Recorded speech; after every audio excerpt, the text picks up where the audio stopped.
As a gift, we put together an Ableton rack, which we think you guys might find useful, as it makes creating melodic hooks really simple.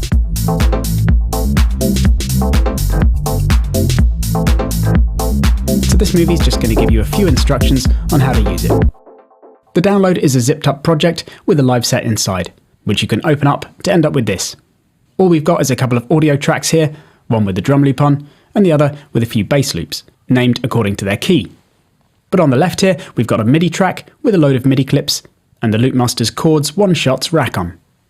Within this rack there are 4 further racks, which all contain chord samples in different keys, with A minor at the top, then C major, D minor, and F major. Now the reason for these keys is that they're all quite closely connected, with C major being the relative major of A minor, which means they share the same key signature, or number of sharps and flats, which is actually none for those keys, whilst D minor is only slightly different, having a B flat, like its relative major of F. You don't actually need to worry about this though, as the rack does all the theory for you. So let's play the first MIDI clip. So with the rack in its default positions, we're in A, as we're only playing the A minor chords rack. And the first bass line is also in A. So you can hear now, if I move all the MIDI notes in the clip up and down, that all the samples being played are in key.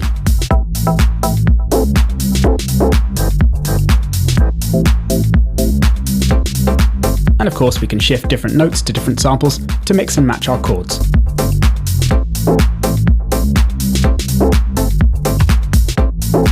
So it's really easy to make hooks in a particular key by playing any MIDI notes with samples on, which is notes C1 to B flat 2.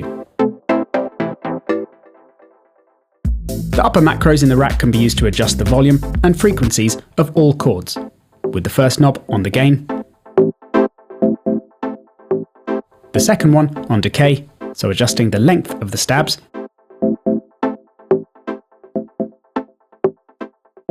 the third one on a low pass filter frequency, so cutting out some high frequencies if you want,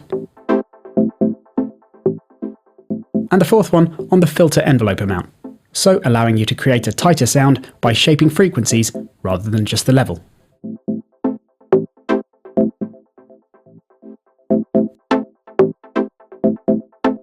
And then there's a delay effect amount below, with the time of the delay alongside.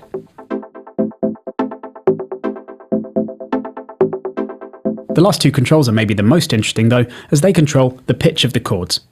The first one switches between the 4 racks, so it's a chain selector, and so this changes the key, which you can see again on the label here, goes from A in the 0 position to C major at 1, D minor at 2, and F major at 3.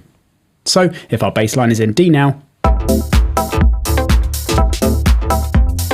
I just switch the rack to D, and then all the clips will be in tune.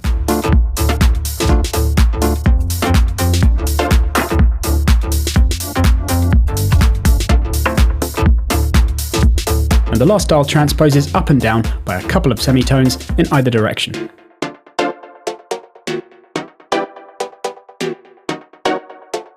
So if the bass line was in C now, then I could keep the rack in D minor, but go down a couple of semitones, so it's in C minor now.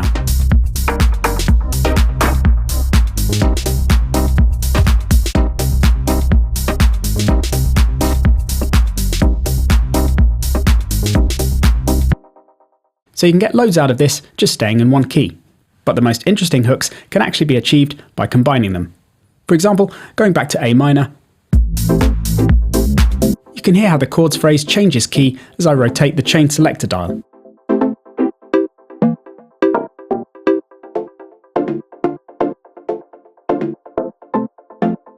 And although C major is a bit of a mood changer, going to D and F works pretty well. As you can hear if I play the A minor bass line underneath now.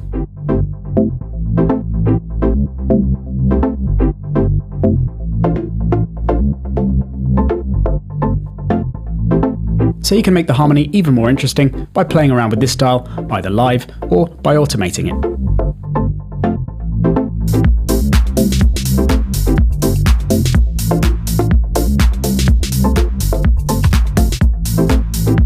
And lastly, I've just stuck a high pass filter on the track here to roll off the bass, as some of the chords are a bit bassy.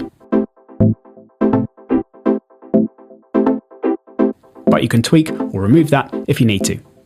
If you want to save the rack to your library, you can just drag it there in the browser, or hit save on the rack. But remember to keep the project folder on your computer, so you don't lose all the chord samples. Hope you enjoyed the rack, and see you next time.